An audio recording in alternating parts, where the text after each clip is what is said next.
try to insert that in, but it's on you guys now. More Kevin Costner quotes. All right, we're moving on to our next panel. It's a good one. It's a very exciting one. This is Scaling XR and AI for the Augmented Enterprise from pilot to production. You've got our moderator, Logan Lawler from Dell Technologies, with a great group of panelists.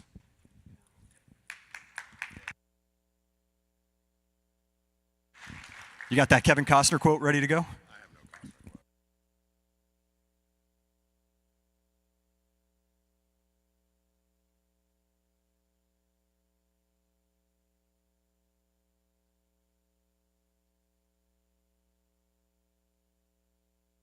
Can you all hear me? There we go, we're working.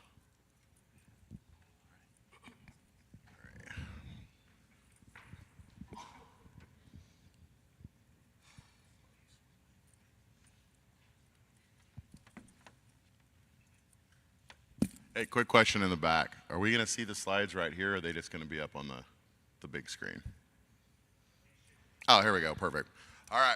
Well, good morning, everyone. I'm Logan Lawler. I lead AI solutions for Dell Pro Max at Dell Technologies, and appreciate you taking the time to join the panel and listen to the conversation about scaling XR and AI, kind of all the way from pilot to production. So in this session, we're going to cover several topics as much as we possibly can in the next 25 minutes and give you a glimpse into kind of where XR and AI are kind of merging and where their kind of cross intersection points are and how Dell Pro Max and NVIDIA obviously support that or are vital to those. And then from an immersive training and collaboration and intelligent automation, and even ranging up to digital twins, XR and AR are kind of unlocking new things that have never really been possible before, and we're going to get into that. So we're joined by four, I guess you're counting myself, but we have with us today, we have folks from NVIDIA, Dauntless XR, and Convai AI. I'll have them introduce themselves in just a second. And together, during this panel, we're going to explore kind of the hardware and the software piece and talking about real-world deployments. So before we get into anything else, let's go ahead and do an introduction of our panelists.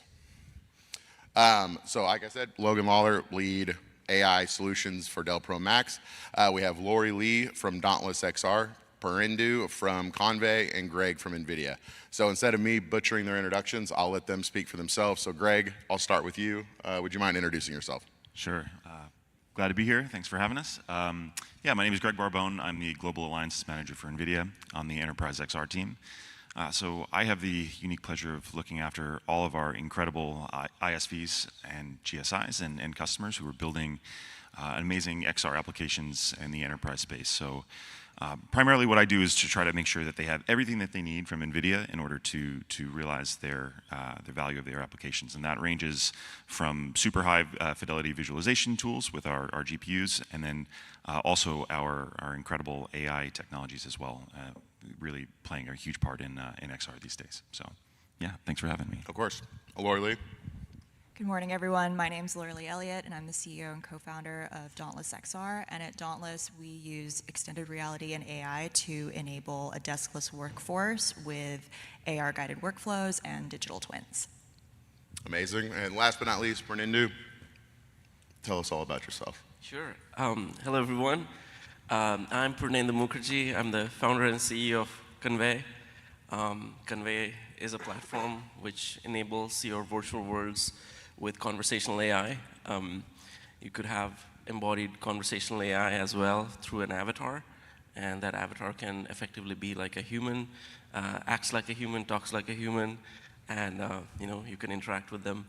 And what Convai's platform is primarily used for, what we have seen over the last 2 years, is training simulations, where these embodied or disembodied AI characters can assist users as well as help them role play to train and practice for different scenarios.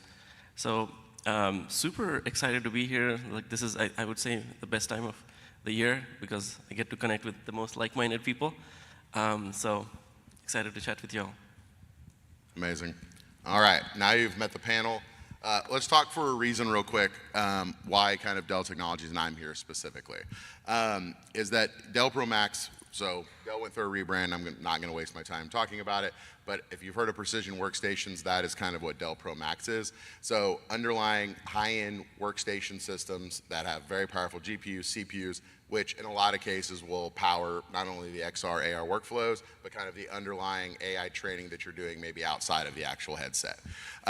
So whether if you're designing an experience or building a digital or like Convai building a digital assistants, XR and AR experiences can be deployed, made, scaled on a Pro Max, all the way up to the data center with kind of AI factory, with the Dell's AI factory with NVIDIA. But kind of three things other than our number one position in the market, humble flex. About 50% of the market buys workstations from Dell, but that's neither here or there. But three things I want to call out is the power. So when you think about the device that's powering your AI training, your workloads, XR, whatever it may be, there's a power component. That's where kind of Dell Pro Max, our workstations kind of thrive because partnerships with NVIDIA and other silicon partners, being able to throw into our tower the new NVIDIA RTX Pro Blackwell with 96 gigs with 600 watts. I could nerd out about this forever, but it's got the underlying power, whether it's the AR or the XR workload, to power it all. Not only that, it's accessible. And what I mean by that is that Pro Max has been in the market for a while, right? And anything accelerated, whether you're in media, entertainment, or engineering, or whatever your kind of CUDA accelerated workflow is, Pro Max can handle it. So it's not just designed for AI training, you can kind of do anything there in between. And then portability is within our mobiles. One thing I hear all the time back, kind of pre the launch of Blackwell was, hey, I love the portability of a mobile. I like to be able to go out in the field, take it with me, et cetera, but I need more GPU compute. I need some more horsepower. And now within our Plus line, within Dell Pro Max, you can get up to a 24 gig GPU locally running, which is honestly, if you think back like 5 years ago, you couldn't even hardly get that in a desktop system, and now you have it in a mobile.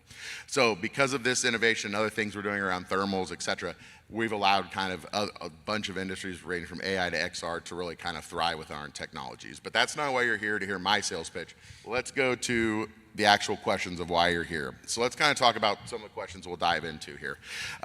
Let's start with Lori Lee. So, basically, what are kind of some of the latest technologies, whether it be kind of a hardware from NVIDIA or other OEMs, or, NVIDIA GPUs underlying, SDKs that they have that are kind of changing the way companies are adopting XR? And we'll start with Lori Lee, and we'll just kind of move down the line because that's easier. Yeah, of course. So I think one of the things we're seeing is with the advances in computing and complementary technologies like AI and XR, is we've seen a return to the focus on the hardware. If you're an enterprise and you're an IT manager, for the last, 15, 20 years, most people in the enterprise just get given their laptop and they were happy with it. But now that everyone is a developer with AI capabilities, more people are focused on what exactly can this computer do? And there's a return kind of focus on the hardware. So I think that's one of the things we've seen. And where that leads into XR is we now have this modality that last time we were looking at the hardware this closely, we didn't have before. So we're looking at, what kind of laptop or desktop is available to me, what are the phones, the tablets, and the XR devices, depending on what is best suited for the task. And I haven't heard as many people asking about what are the capabilities of this device in like I said, more than a decade. And I think that's really one of the things that's changing that conversation and changing how people look at what hardware they're going to go with, whether that's a computer or an XR device. Yeah, I think that's a great point. And I think that workflows in general are becoming not just, hey, I just don't do XR, I also do now AI, or I now do this. And it's more important to understand what your device can do. So I totally agree. So Greg? Yeah, I think today in terms of hardware, you see incredible advances. What's possible with all these incredible all-in-one HMDs. It's amazing, and you see incredible applications being deployed by all these amazing ISVs that are here at the conference. But a big part of my work really relies on workflows that these HMDs are just not capable of yet, specifically around design and visualization workflows. So we have a great technology at NVIDIA called Cloud XR. It allows us to basically do all of our rendering on a remote system, like a Dell Pro Max workstation, leveraging our RTX Pro 6000 GPUs, in some cases multiple of those GPUs, to realize really full fidelity and ray tracing in an XR headset. And that, for a designer, is next level. It's completely game changing. For basic training workflows, I mean, maybe you don't need that kind of power, but if you're an automotive designer that needs to understand the exact way light will reflect off of paint, or the flake in the paint, or doing gap analysis on an automotive design, you need to absolutely have that level of precision and fidelity. And that's what this technology allows us to do. So I get to work with a lot of those different users who are doing that. We can deploy Cloud XR on workstations locally, or we can even orchestrate it up in the cloud. So if you've got, you need to do a design review for an executive or something like that, and they don't have access to a local workstation, we've got partners that do all the orchestration and are able to make that happen wherever you are. So I think it's a really exciting paradigm that we're getting into. So you really have the best of both worlds. You've got the portability and flexibility of these all-in-one devices, but then you have the GPU power on demand when you need it.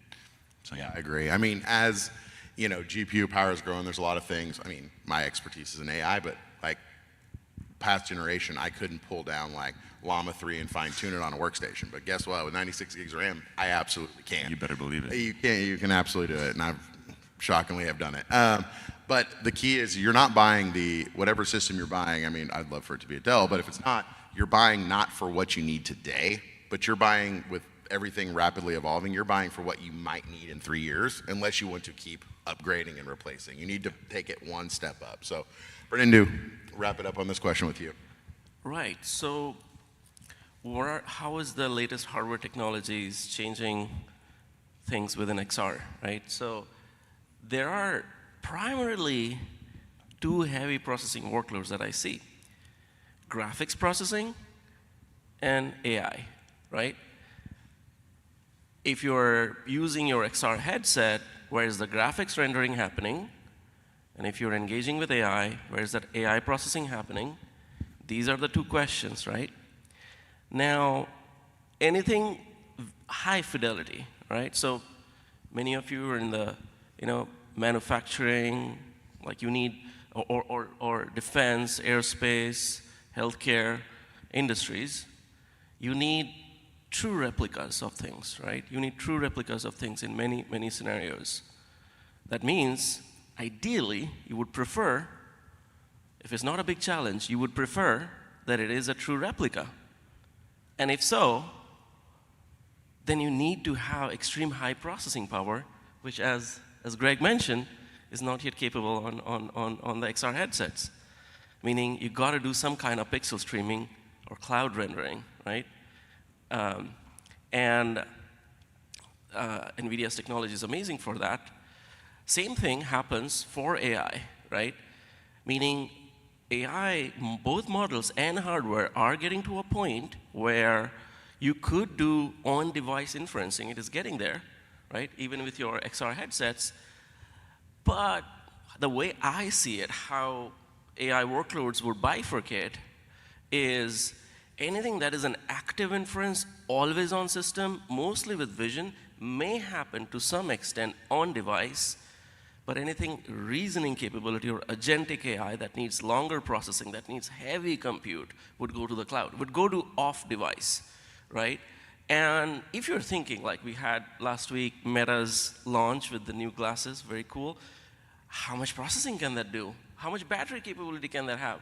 Anything mobile, on your face, on your hands, is a mobile device. You don't want to do heavy computing there. It should be done off device, right? So you have more battery there. And meaning, you gotta use cloud rendering, whether even if for your any kind of rendering on your cloud, or for your high quality AI answers, do it off rendering. And like Logan mentioned as well, super excited about the latest GPUs from NVIDIA, mainly the 96 gigs RTX Pro series.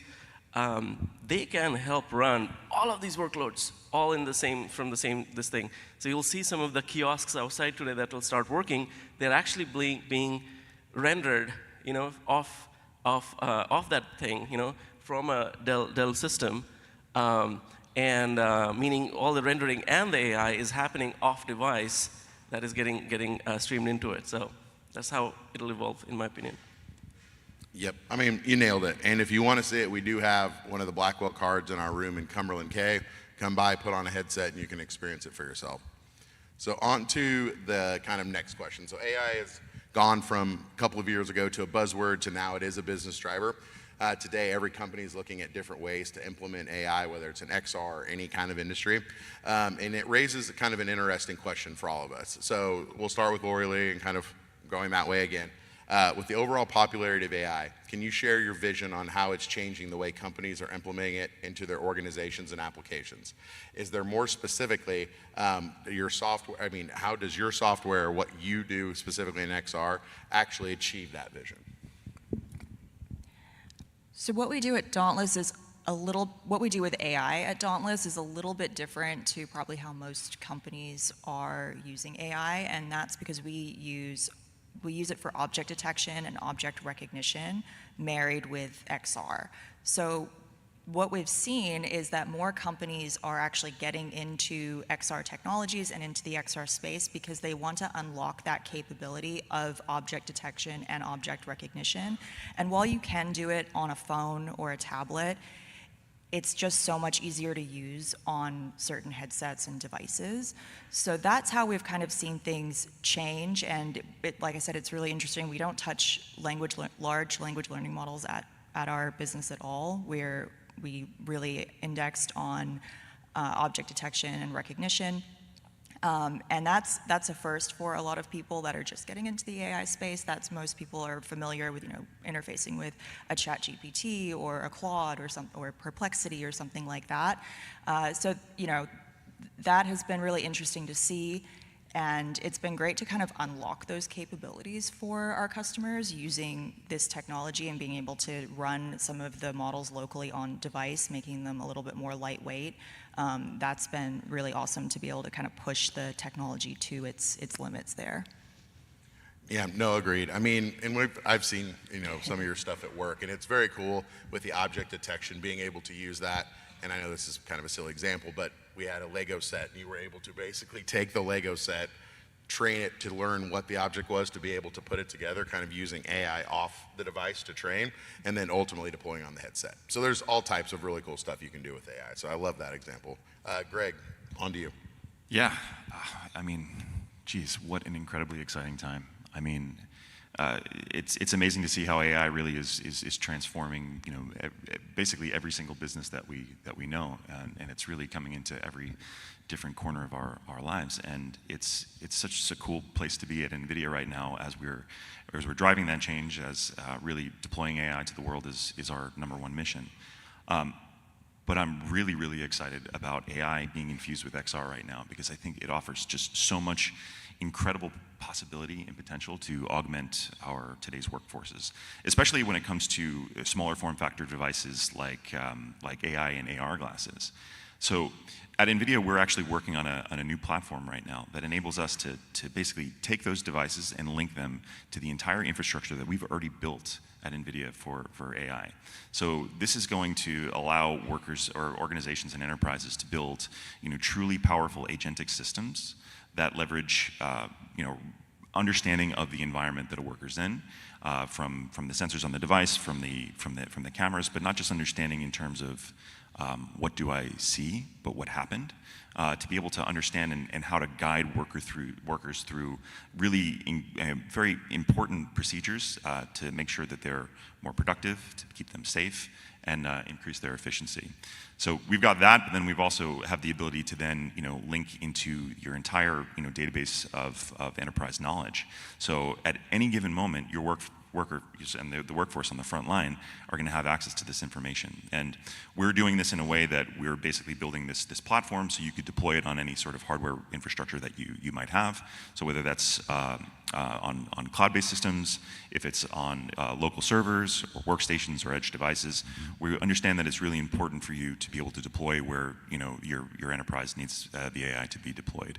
So we're really excited to see how that's going to come to market in the future. But we're, if you want to talk to us about it, we'd love to hear how you might go ahead and start building in that paradigm. Cumberland K, come find out if you're interested. Yeah. Exactly. Purnendu. Yeah. So the question is, how is AI affecting, like, or the AI that we do affecting different organizations, right? Is that?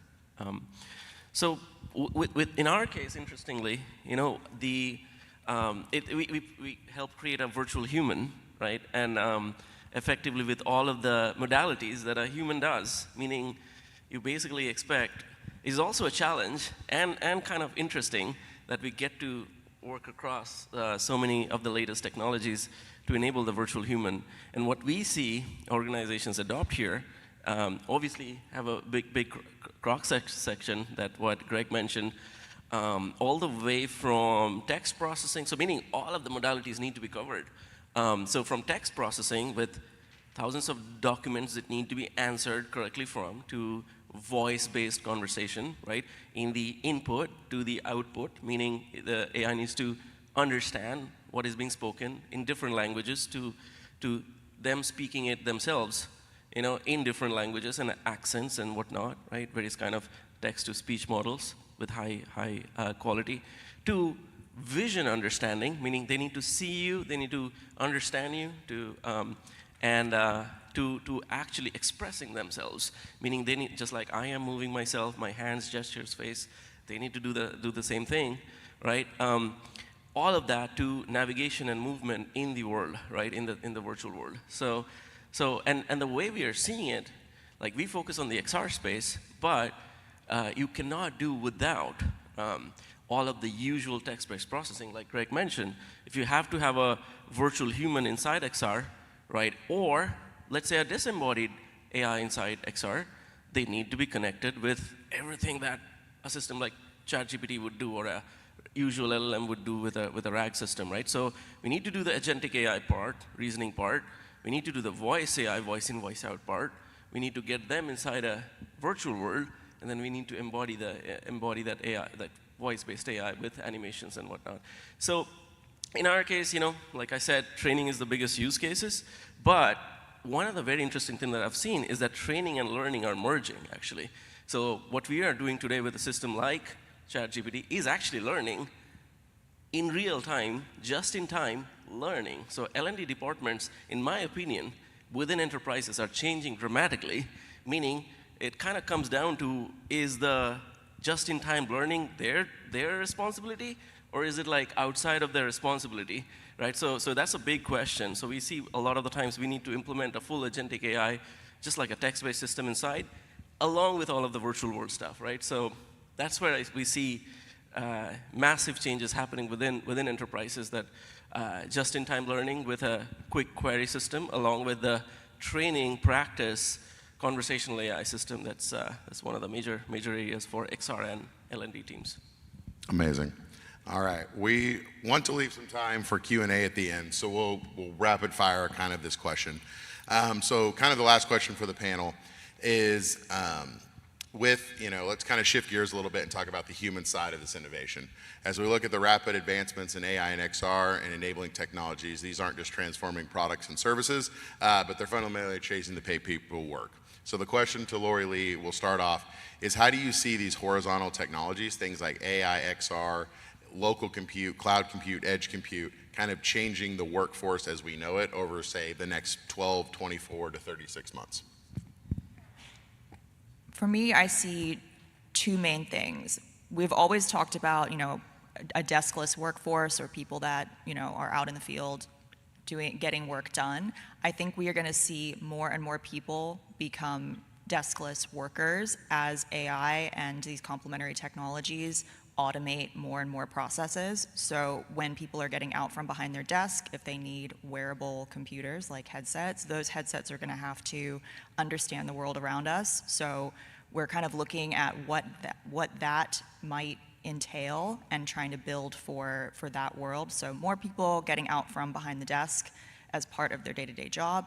And then the second thing I see, especially relevant to enterprise, is that we're going to have more insights on how each individual contributor affects the P&L.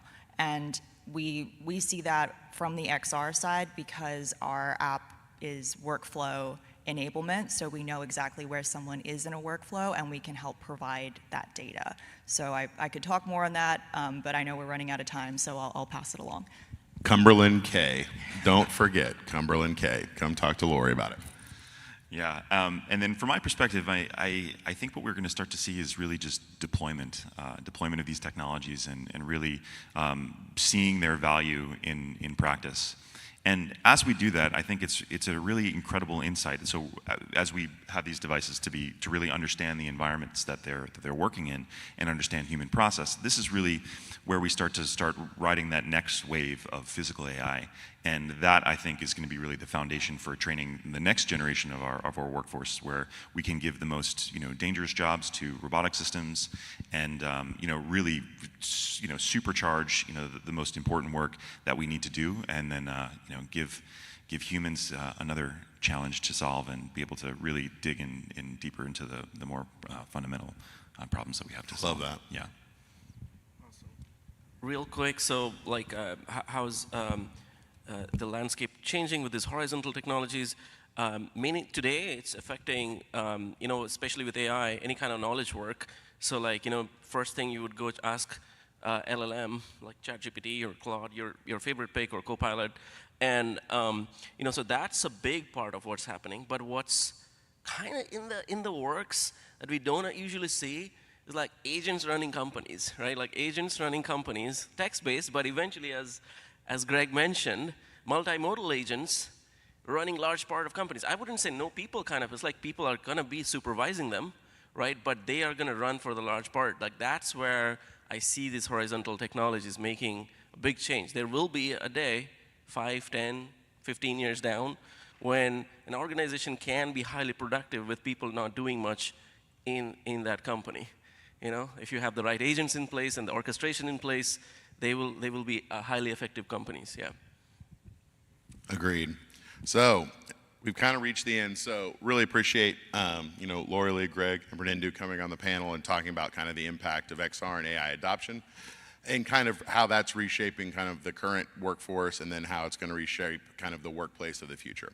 So what's clear is we're not talking about the distant future. I mean, maybe we are, maybe we're not. Whether it's 5, 10 years, it's on the horizon. And organizations that adapt early will be the ones that will see the benefits and recognize the ROI earlier. So with that, maybe foolhardy, but we're going to open it up for questions. If you have anything, we're open books. Please ask anything that you would like. Run a mic to them, and we'd be happy to answer. So we have time for one quick question if anyone wants to. Yeah.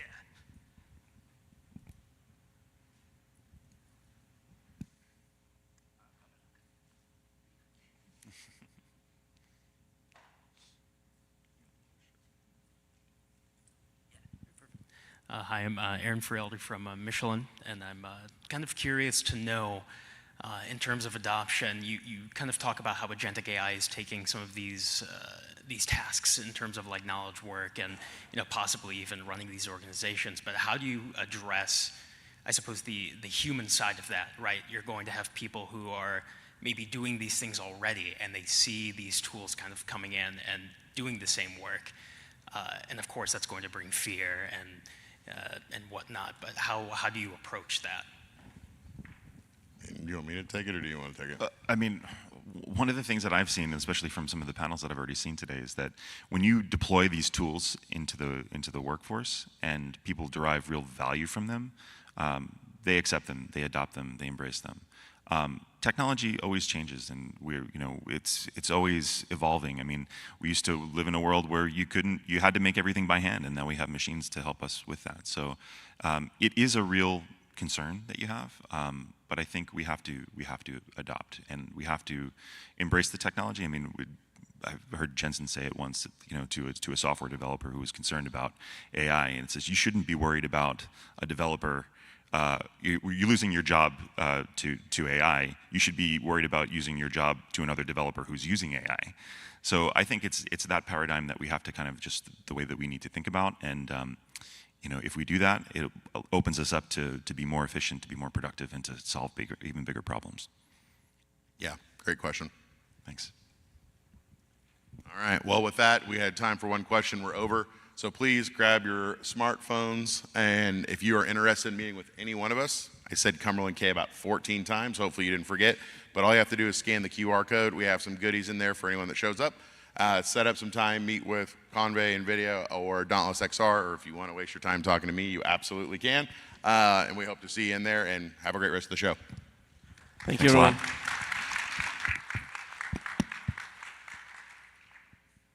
Thanks, guys. Thanks, everybody.